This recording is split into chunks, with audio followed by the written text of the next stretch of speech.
Olá! Divulgar os benefícios da ciência ajuda a estimular vocações e permite a defesa de mais recursos para as pesquisas. Consequentemente, mais desenvolvimento, mais avanços.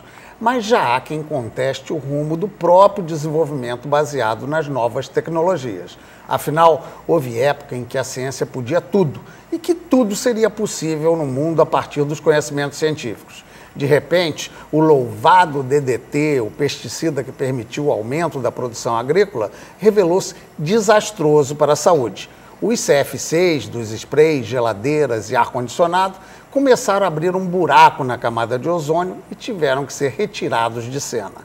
Parece que os primeiros e verdadeiros divulgadores da ciência foram mesmo os gregos, com a sua preocupação de ensinar a arte de pensar e duvidar, valorizando, portanto, o pensamento como a grande força da vida humana.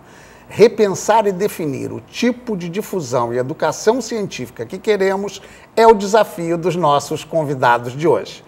Maria de Fátima Brito Pereira, socióloga, diretora executiva da Casa da Ciência, o Centro Cultural de Ciência e Tecnologia da Universidade Federal do Rio de Janeiro, a nossa UFRJ. Ela foi eleita presidente da Associação Brasileira de Centros e Museus de Ciência.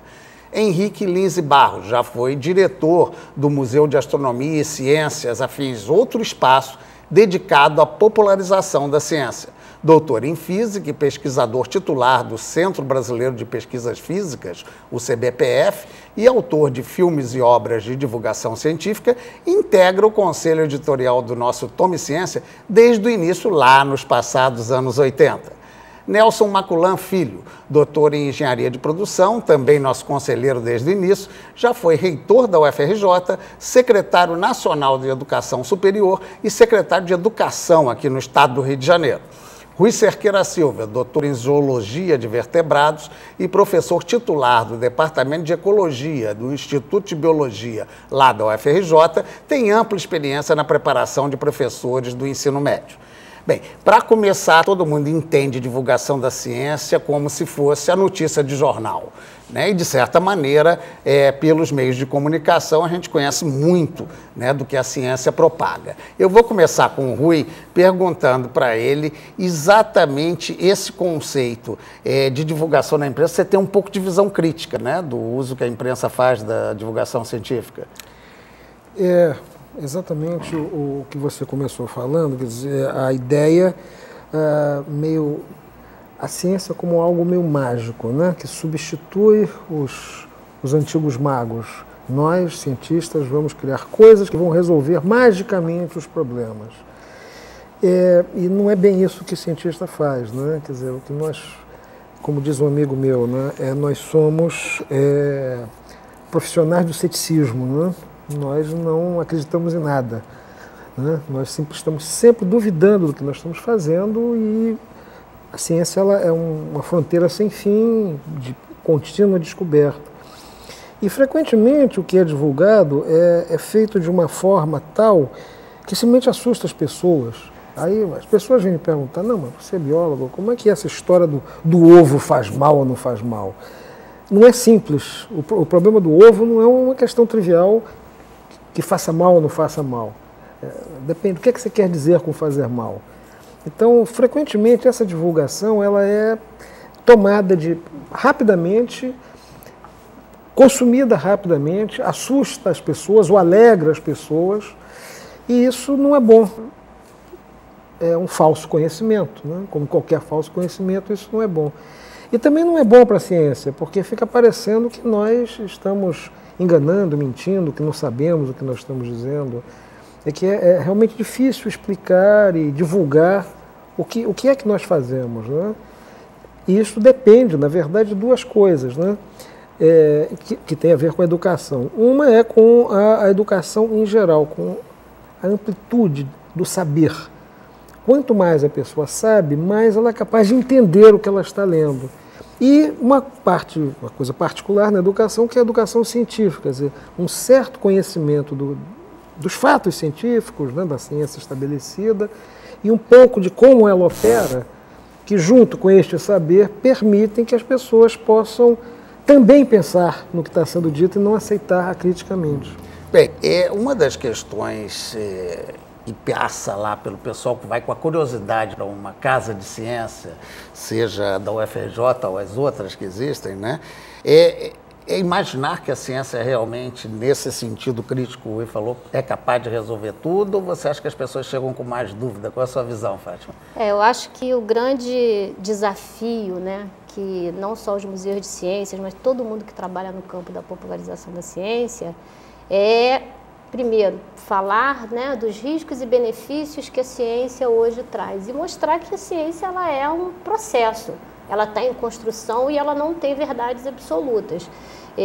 Acho que se você consegue, com o visitante, né, que vai para um espaço desse, que esse visitante ele saia de lá com muito mais perguntas do que com que ele entrou, eu acho que aí sim nós conseguimos estabelecer uma relação com essa pessoa dentro desse contexto que vamos, na verdade, estimular que as pessoas possam olhar o mundo de uma forma diferente, que ela possa questionar aquilo que está em volta dela. E eu acho que é isso mesmo, eu acho que quanto mais dúvidas nós temos, né, melhor para que a ciência possa ser construída. Então, o público vai, muito curioso, né? Existe uma demanda muito grande hoje de se entender, de saber o que é a ciência, o que ela faz. Mas eu acho que o importante é que a gente sempre possa continuar fazendo perguntas e que a gente sempre tenha dúvidas daquilo que está sendo dito para a gente. Henrique, você sempre teve essa preocupação, parece que é mal dos físicos, porque grande parte dos divulgadores, no Candotti, o Deu, todo mundo é físico.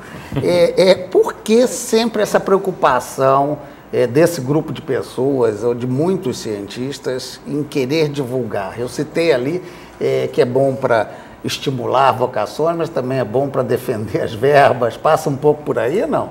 Olha, eu acho que a ciência só se faz ciência quando ela é socializada. Quando aquele conhecimento que você, no laboratório ou na sua sala, você desenvolve, esse conhecimento flui para a sociedade. Senão não tem sentido, né? Senão seríamos autistas trabalhando em alguma coisa muito fechada. O que eu vejo atualmente com muita clareza é que os movimentos de divulgação de ciência, particularmente a partir da década de 60, eles tiveram muito essa preocupação de informar, de levar a dúvida ao público e tal. E eu vejo que atualmente a questão da divulgação da ciência é a questão econômica, né? Os grandes problemas, os grandes desafios que nós estamos vivendo exigem que a população faça opções, queira ou não usar determinadas tecnologias que são disponibilizadas e que são vendidas. A gente tem um exemplo concreto na crise econômica de 2008, e que a gente foi instruído pelos governos, né, pelas políticas de Estado, compre mais carros e ao mesmo tempo não use, porque senão você polui. Então é uma contradição, há um conflito, e há um conflito permanente, né? Quer dizer, você tem que aumentar o consumo para poder melhorar a economia e tal, e ao mesmo tempo você não pode usufruir esse consumo. Quer dizer, eu acho que o papel da divulgação de ciência hoje é um papel político importante que o pesquisador, ou aquele que está no seu laboratório, tem uma obrigação de estar falando os limites desse conhecimento. Quer dizer, a ciência não é só gerar dúvida, a gente também gera alguma coisa que acredita que vale a pena gerar, né? Mas nós temos dúvidas, quer dizer, eu acho que o que o Rui falou é importante, quer dizer, cada vez que a gente dá um passo numa direção, a gente questiona o próprio passo. E essa é a nossa prática. A prática científica é uma prática da dúvida. Mas não quer dizer com isso que a ciência não tenha uma contribuição.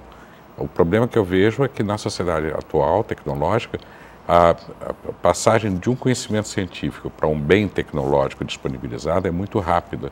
E a gente não sabe qual é o efeito que esse bem, que vai ser comercializado, colocado na prateleira, vai ter na sociedade. Então, eu acho que o papel hoje do pesquisador, do cientista, é um papel político de divulgar, não é simplesmente mostrar o seu conhecimento ou simplesmente instruir.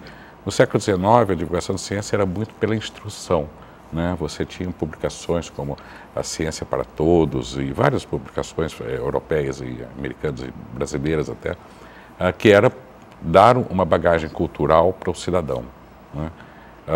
Antes havia a divulgação, a popularização, tem vários nomes, desde a Idade Média que a ciência está sendo passada para a sociedade. Eu acho que hoje a grande questão é a socialização do conhecimento, é fazer com que o outro participe com você dessas opções que estão sendo tomadas. Bem, Maculan, você tem uma experiência aí de gestão também, né, da educação científica. Você acha que o processo de divulgação científica tem peso primordial na escolha de carreira? Como isso pesa para um aluno se decidir, quero ser cientista? Ajuda certamente, né? Eu acredito, inclusive, a um problema até um pouco mais anterior. Hoje, com os meios de comunicação rápidos, não só televisão, computação, internet, enfim. Os jovens e crianças estão expostos, por exemplo, que é uma célula-tronco, que é um raio laser, né? Câncer tem cura, AIDS tem cura, quer dizer, estamos sempre ouvindo isso dia a dia, né? Muitas vezes divulgação mal feita, mal organizada, e muitas vezes o próprio professor, a professora secundária ou primária tem dificuldade de responder. Nós temos dificuldade de responder, imagina os colegas, quer dizer, que não estão utilizando também uma maneira de divulgação científica mais séria, visando realmente as respostas. Acho que ali é muito sério, quer dizer, eu vejo a garotada, os jovens, né, hoje com uma certa vontade também de aprender, quer dizer, respostas mais concretas que nós não conseguimos responder em sala de aula. Então nem nós, homens de ciência, etc., temos dificuldade porque é muito amplo o conhecimento, né? E aí tem um papel importante os laboratórios, as universidades que trabalham em pesquisa, etc., divulgar de uma maneira um pouco mais correta e rebatendo ou informando um pouco melhor, né, o que é feito até hoje, né? Mas você colocou muito bem, quer dizer, a divulgação científica, é claro, né, tem levado as pessoas para trabalhar em áreas mais de pesquisa, tá certo? De criatividade. E é importante também a ideia da dúvida, não se faz pesquisa, não se faz universidade sem dúvida, né? Não se faz desenvolvimento, pensamento sem dúvida do dia a dia, né? Eu acredito que a divulgação científica tem um papel importante, tá certo? O Brasil evoluiu muito nos últimos anos nisso, quer dizer, hoje o doutorado é o que é conhecido, né? No meu tempo, o doutor é aquele que tinha gravata e tinha dinheiro, quer dizer, foi mudando um pouco a especialidade. Hoje o doutor é uma pessoa que faz pesquisa, que fez doutorado, né? Que seja trabalhar... Será que não é perigoso também? Ele pode estar sem a gravata, mas o dinheiro será que tem? Não. As reclamações são muitas. São muitas, né? Tem recursos, mas quer dizer, reclamações fazem parte. Mesmo os Estados Unidos, que é um país rico, mesmo a França, que são países ricos, não há cientista que não reclame, que falta recursos para isso. Quer dizer, é importante também que o ser humano, quer dizer, onde opera, onde ele trabalha, ele reivindica, né? E reivindica de maneira do que muitas vezes as tradições, ali, as corporações acham importante, os sindicatos acham importante, e a própria sociedade com a sua política decide ali, quer dizer, o que é mais importante, o que é menos importante naquele momento, e se não houver por parte dos movimentos, do trabalho visando realmente a modificação, o avanço da ciência, o avanço da divulgação da ciência, colocada aqui meus colegas que me falaram anteriormente, aqui todos os três, quer dizer, é importante ao lado social, né? Quer dizer, a resposta para que serve? Né? Isso é uma coisa que também é complicado, né? Porque você muitas vezes naquele momento, né? Sobretudo quem faz matemática, coisa assim um pouco mais teórica, muitas vezes são trabalhos que são... Será que isso vai valer alguma coisa um dia? Vai, quase tudo tem tido uma aplicação, né, para explicar vários fenômenos, ou não tiveram, mas fizeram que as pessoas se formem, que tenham dúvida, que cresceram também no dia a dia, né? Muitas vezes a sociedade pode não entender naquele momento, né? Hoje explicar Big Bang, tudo isso é muito difícil, né? Mecânica quântica, quer dizer, não é fácil explicar isso de uma maneira fácil, quer dizer, então eu coloco também, quer dizer, nós também temos que trabalhar essas discussões, quer dizer,